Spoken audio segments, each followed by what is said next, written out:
Welcome back. आज हम last day जो प्रोग्राम हमने स्टार्ट किया था उसको हमने सेव किया था। आज उसी प्रोग्राम को हम लोड करेंगे।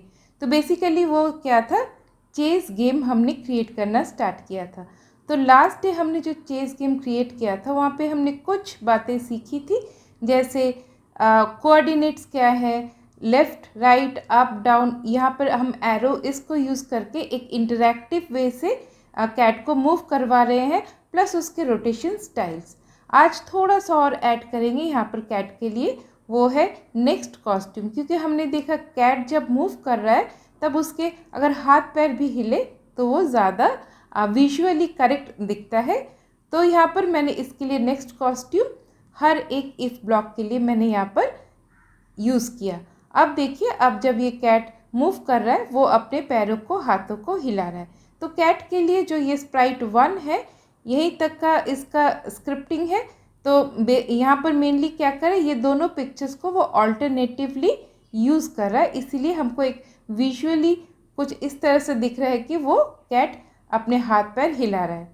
तो आज मैंने यहाँ पर फिर से बैकग्राउंड चेंज कर दिया, क्योंकि हमें यहाँ पर चेस गेम में और एक स्प्राइट को यूज़ करेंगे तो थोड़ा क्लीन बैकग्राउंड होगा, तो ज़्यादा बेहतर हमें समझ में आएगा। तो यहाँ से हम इस डॉग को चूज़ करते हैं।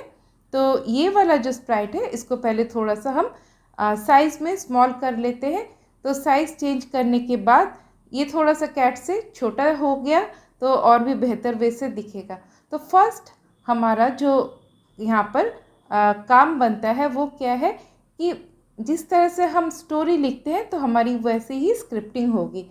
तो फर्स्ट जब हम अभी देखिए यहाँ पे डॉग, ये स्प्राइट सिलेक्टेड है। व्हेन ग्रीन फ्लैग क्लिक, ये इवेंट जब स्टार्ट होगा तब ये डॉग क्या करेगा। तो डॉग पॉइंट टूवर्ड्स, यहाँ पर आपको बहुत सारे ऑप्शंस दिए हुए हैं ड्रॉप डाउन में, तो हमको चूज़ करना है कि यहाँ पर कौन से स्प्राइट की तरफ वो पॉइंट करेगा। तो मैंने सिलेक्ट किया स्प्राइट 1। जैसे ही ग्रीन फ्लैग क्लिक किया तो देखिए वो कैट की तरफ पॉइंटिंग कर रहा है, मतलब देख रहा है। तो ये हमारा फर्स्ट काम है। तो हर एक कॉर्नर से अगर हम ग्रीन फ्लैग क्लिक कर रहे हैं तो इसको हम एक बार यहाँ पर चेक कर रहे हैं, क्योंकि जैसे ही इसका रोटेशन स्टाइल गड़बड़ होगा जिस कॉर्नर से, पहले ही हम इसे सही कर लेते हैं। तो देखिए जैसे ही थर्ड कॉर्नर आया तो हमको यहाँ पर ये जो rotation style right and left, ये लेफ़्ट है जो फ्लिप करने का, तो यहाँ से आपको चूज़ कर लेना है और इस तरह से सही कर लेना है पहले ही। फिर नेक्स्ट और एक कॉर्नर बाकी रह रहा है, तो उसके लिए भी हम देखते हैं। तो यहाँ पर नेक्स्ट कॉर्नर में जैसे ही मैंने यहाँ पे ग्रीन फ्लैग क्लिक किया तो देखिए ये नॉर्मल है, क्योंकि हमने जस्ट अभी एक थर्ड कॉर्नर के लिए इसका करेक्शन किया था। तो चारों कॉर्नर के लिए इसका करेक्शन करने के बाद अब हम नेक्स्ट स्टेप में आगे बढ़ेंगे। तो ये एक थोड़ा सा मैंने डिवाइड कर दिया है इस प्रोग्राम को, ताकि आपको स्टेप बाय स्टेप समझ आए। तो जैसे ही ग्रीन फ्लैग क्लिक हुआ उसने पॉइंट किया किसकी तरफ, कैट की तरफ। कैट की तरफ पॉइंट करने के बाद उसको कैट की तरफ मूव भी तो करना है, इसीलिए यहाँ पे मैंने ऐड किया मूव 10 स्टेप्स। और सिर्फ 10 स्टेप करके ही रुक नहीं जाना है, इसको जहाँ तक कैट है वहाँ तक पहुँचना है। तो इसलिए हमने इसको फॉर एवर, ये जो ब्लॉक है इस लूप के अंदर हमने इसे रखा।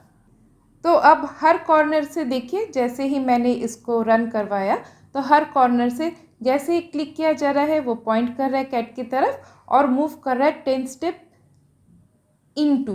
तो समझिए कि 10 स्टेप मल्टीप्लाइड होकर चलते जा रहे हैं, मतलब ऐड इनटू भी ना बोले ऐड भी बोले तो भी चलेगा।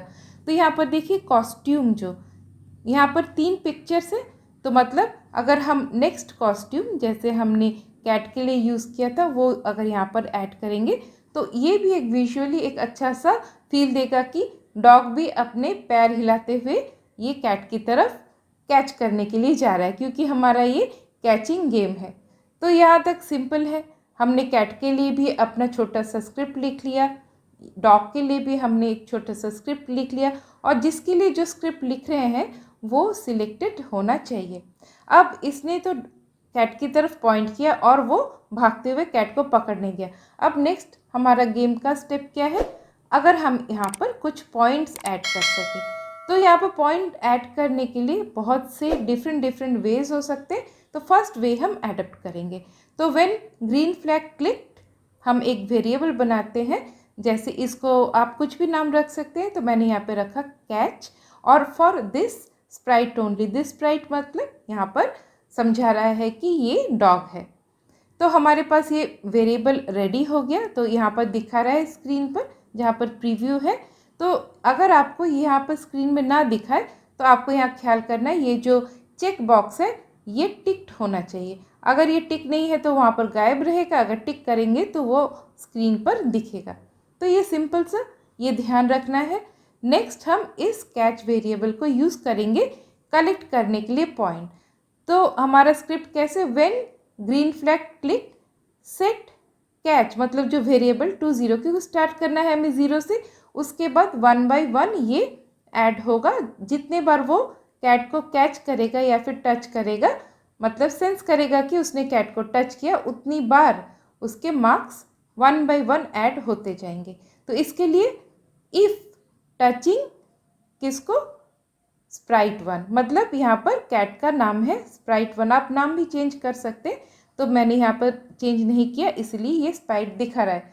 देन फिर क्या करना है, चेंज कैच बाय 1। कैच मतलब वेरिएबल का जो नाम है। तो इस वेरिएबल में पहले 0 था, फिर जितने बार टच करेगा वो कैट को कैच करेगा तो 1 1 करके ये बढ़ते चला जाएगा। और इसलिए हमको क्या यूज़ करना है, फॉरएवर लूप, क्योंकि इफ़ अगर है वो एक बार ही उसको ऐड करके बढ़ाएगा। फॉरएवर मतलब जितनी बार वो उसको कैट को कैच करेगा उतनी बार ही ऐड करते चलेगा 1। तो देखिए यहाँ पर ये जो कैच वेरिएबल में इसमें क्या है, 187 ऑलरेडी ये इतने टाइम्स वो कैच कर चुका है कैट को। तो यहाँ तक आपको समझ में आ गया। अब यहाँ पे प्रॉब्लम क्या हो रहा है, जैसे हम स्टार्ट कर रहे हैं वो जैसे ही एक बार कैट को कैच कर रहा है तो बस बार बार पॉइंट लूप की तरह आगे बढ़ते जा रहा है। तो इस प्रॉब्लम का भी कई सारे सॉल्यूशंस हो सकते हैं। तो आज हम वन ऑफ द सॉल्यूशंस हम यहाँ पर देखेंगे। तो जैसे ही वो कैच करेगा कैट को, हम ये कर सकते हैं कि डॉग को एक रैंडम पोजीशन में भेज देना। गो टू रैंडम पोजीशन मतलब टच किया वो स्क्रीन के कोई भी पोजीशन में चला जाएगा। तो ये वन ऑफ द सॉल्यूशंस है। उससे क्या हो रहा है कि कैट को भी मौका मिल जा रहा है कि वो भाग सके, और एक बार पकड़ लेगा तो फिर से झट से वो भागना स्टार्ट करेगा तो बार बार डॉग उसको कैच कर ही लेगा। तो अब ये क्लियर है, गो टू रैंडम पोजीशन। यहाँ पर मैंने ब्लॉक इसे क्यों ऐड किया। अब देखिए थोड़ा स्लो हो गया है जो ये वेरिएबल है इसके काउंट। अब हमारा स्क्रिप्ट का नेक्स्ट पार्ट, हमको यहाँ पर कुछ ऐसे करना है कि एक ना एक टाइम पर इस प्रोग्राम को मतलब इस गेम को हमें स्टॉप भी करना है। इसके लिए हम और एक कंडीशन डाल सकते हैं। तो इसके लिए ये जो बाइनरी ऑपरेटर है इफ़ कैच, कैच के अंदर क्या है, कैच के अंदर जितनी बार काउंटिंग हो रहा है 1 by 1 करके ऐड हो रहा है इज इक्वल टू 10। हम बोल रहे हैं कैच का वैल्यू 10 हुआ एंड वो इक्वल टू हमने कंडीशन दे दिया 10 होना है। तो यहाँ पर मैंने ये जो कैच वेरिएबल है इसको रख दिया। अगर ये दोनों तरफ left hand side right hand side equal हो जा रहे हैं तब वो क्या करेगा, वो एंड करेगा इस प्रोग्राम को। इसके लिए हमने यूज़ किया है वो ब्लॉक क्या है, स्टॉप ऑल। यहाँ पे ऑल की जगह और भी बहुत सारे कुछ है, वो हम कमिंग प्रोग्राम्स में अगर ज़रूरत पड़े तो हम ज़रूर सीखेंगे। तो यहाँ पर स्टॉप ऑल मतलब 1 by 1 ऐड करते चलेगा, जैसे ही काउंट 10 हो जाएगा वो स्टॉप कर देगा। तो यहाँ पर देखिए मैं जस्ट स्लोली इसको ज़्यादा भगा नहीं रही हूँ कैट को। हमको up down left right arrow use करना है कीबोर्ड से कैट को बचाने के लिए। तो देखिए जैसे ही 10 हुआ वो स्क्रिप्ट को स्टॉप कर दिया। तो यहाँ पर हम इस गेम को और भी आगे बढ़ा सकते हैं, इसके और भी डिफरेंट उपाय हैं। तो और एक यहाँ पर सोल्यूशन है कि हम डॉग को मूव 5 स्टेप्स अगर करें तो कैट का कितना स्टेप्स है, 10 स्टेप्स। डॉग के लिए हमने क्या रखा, 5 स्टेप्स। तो डॉग थोड़ा स्लो हो गया, कैट थोड़ा फास्ट दौड़ रहा है। तो इससे भी गेम में थोड़े से हम डिफरेंसेस यहाँ पर ढूंढ सकते हैं। यहाँ पर और भी कुछ ऐड कर सकते हैं, जैसे हम टाइमर डाल सकते हैं। एक प्लेयर ने गेम खेला, उसने 10 पहुँचने के लिए कितना टाइम यूज़ किया, और एक प्लेयर ने जब नेक्स्ट गेम खेला उसने कितना टाइम यूज़ किया, इससे हम 2 प्लेयर्स के बीच में इस गेम को हम यहाँ पर मैच की तरह खेल भी सकते हैं। तो ये सारे हम जानेंगे नेक्स्ट इसका जो वीडियो है उसमें, इसका जो ट्यूटोरियल है उसमें हम नेक्स्ट जानेंगे। तो आज के लिए इतना ही, फिर से नेक्स्ट ट्यूटोरियल में मिलते हैं, तब तक के लिए बाय बाय।